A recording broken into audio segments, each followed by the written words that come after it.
દીકરી નાની હોય કે મોટી હોય, એ ગમે એટલી જીદ કરે અને એ ટાઈમમાં ધમ પછાડા કરતી હોય કે મારે અત્યારે જ જોવે છે ને આજે જ જોવે છે ને તમે નવી નથી દેતા પપ્પા, એ ટાઈમમાં પપ્પા એને કહે ને બેટા હું કાલે લાવી દઈશ, તો એ જે આ પપ્પાની આ વાતને માની લે ને એનું નામ દીકરી. આ જગ્યાએ દીકરો હોય તો ધમ પછાડા કરે ને પપ્પાને ત્યારે ને ત્યારે લાવવું પડે ને દીકરીને સમજાવો એટલે દીકરી માની જાય, એટલે જે વ્યક્તિ માની જાય એનું નામ દીકરી. પણ એક વાત છે સાહેબ, દીકરીને ગમે તેટલું આપો એ ઓછું છે. એ જ્યારે માગે ત્યારે એને આપો, કેમ કે લગ્ન પછી તમે ગમે એટલું આપશો ને હંમેશા એમ જ કહેશે પપ્પા આની શું જરૂર હતી, મારી પાસે છે ને. એટલે દીકરીની બધી જ ઈચ્છા એની પૂરી કરો. આ દુનિયામાં કોઈ પણ બાપ એવો નથી જે પોતાની દીકરીની ઈચ્છા પૂરી ન કરે. ભલે એના ખિસ્સા ખાલી હશે, ભલે એની પાસે ઈ લેવાનું સામર્થ્ય નહીં હોય, પણ ગમે એટલી મહેનત કરીને પોતાની દીકરીની ઈચ્છા પૂરી કરે એનું નામ બાપ છે. એકવાર કોઈએ દીકરીને પૂછ્યું કે તને ભગવાન વધારે ગમે છે કે પપ્પા વધારે ગમે છે? તો સ્વાભાવિક છે દીકરી એમ જ કહે કેમ કે મેં તો ભગવાનને જોયા નથી, પપ્પા જ. તો કે મને તો પપ્પા વધારે ગમે છે. તો એટલે પૂછું કેમ? પપ્પા ગમે છે તો શું કામ? કારણ આપ મને. તો કે ભગવાન તો સુખ અને દુઃખ બંને આપે છે, પણ મારા પપ્પા મને ખાલી સુખ આપે છે. આ દીકરી છે.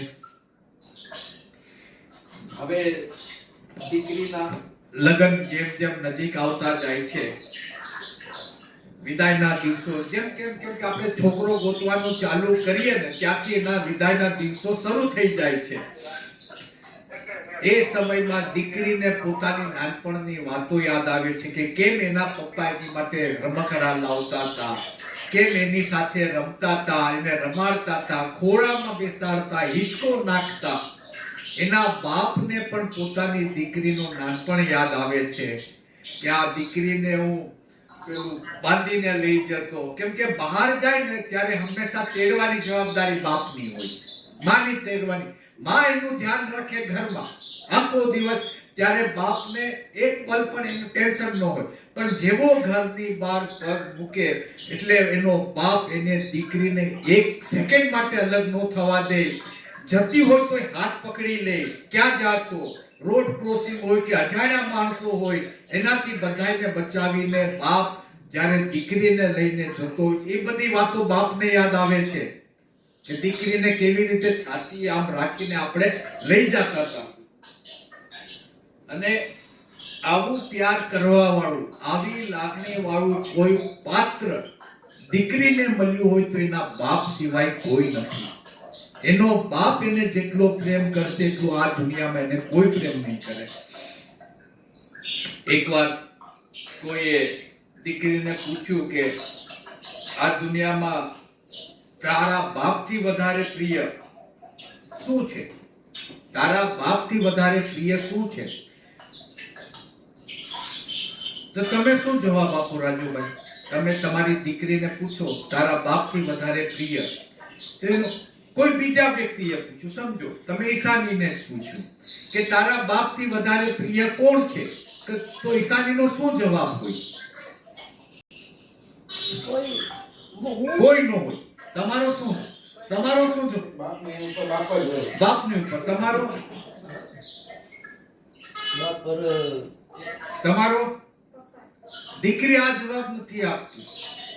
એ કે મને મારા બાપથી વધારે પ્રિય કોઈ હોય તો આ સાંજ છે, ઇવનિંગ. મને મારા બાપથી વધારે પ્રિય કોઈ હોય તો આ સાંજ છે, કેમ કે મારા બાપ મારી માટે રમકડા લાવે છે, પણ આ સાંજ રોજ મારી પાસે મારા બાપને લાવે છે. આખો દિવસ કામ કરતો હોય છે બિચારો એ વ્યક્તિ, જ્યારે દીકરી એમ કહે છે કે મારા બાપ કરતા વધારે પ્રિય કોઈ હોય તો મને આ સાંજ છે, કેમ કે આ સાંજ મારા બાપને ઘરે લઈને આવે છે. એક બાપ માટે દીકરીને વિદાય કરવું અઘરામાં અઘરું કામ છે. દીકરીના વિદાયની વાત આવે ને બાપની છાતી ફાટવા લાગે છે. દીકરીના સારા માટે, દીકરીના ઘરવાળા માટે એ બધી ચિંતા તો પછીની છે, પણ જેવો વિચાર આવે કે મારે આ દીકરીને વળાવવાની છે ત્યાંની છાતી ફાટવા લાગે છે. કેમ કે આ આપણને ભગવાને આપેલી અમાનત છે. દીકરી આપણને ભગવાને આપેલી અમાનત છે, જે મોટી થાય ત્યાં સુધી એને સાચવવાની છે, તૈયાર કરવાની છે.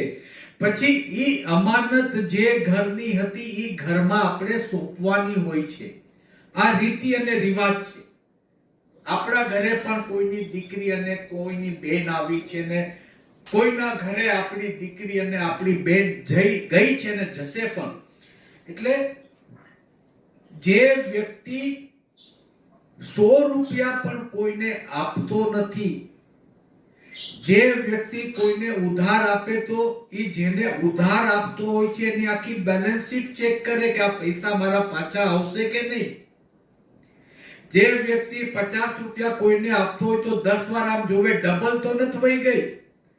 અને એ જ વ્યક્તિ ઈ દીકરીને 20-25 વર્ષ સુધી મોટી કરી તૈયાર કરીને જ્યારે બીજાના ઘરે સોંપવા માંગતો હોય તો એ વ્યક્તિની હાલત કેવી થતી હશે? તમે વિચાર કરી જુઓ. જે આપણો જીવનો ટુકડો હોય છે આપણે એને કોઈને સોંપી દઈએ છીએ. એ વ્યક્તિને હજી તો આપણે 6 મહિનાથી ઓળખતા થયા છે. જે વ્યક્તિને આપણે 6 મહિનાથી ઓળખતા થયા છે એ વ્યક્તિને આપણે દીકરી સોંપી દઈએ છીએ. પણ આ દુનિયાની રીત છે. કહેવાય છે કે દીકરીનો પ્રેમ સર્વસ્વ છે. અને આ ટાઈમમાં જ્યારે એક બાપ દીકરીનું કન્યાદાન કરે છે તો બાપ એટલે એક ત્યાગનું પ્રતીક છે. બાપ એટલે એક ત્યાગનું પ્રતીક છે. જે દીકરીને લાડકોડથી મોટી કરી, રાજકુમારીજીની જેમ મોટી કરી, હથેલીમાં રાખીને મોટી કરી, ઈ દીકરી જે બાપના શરીરનું હરતું ફરતું હૃદય છે.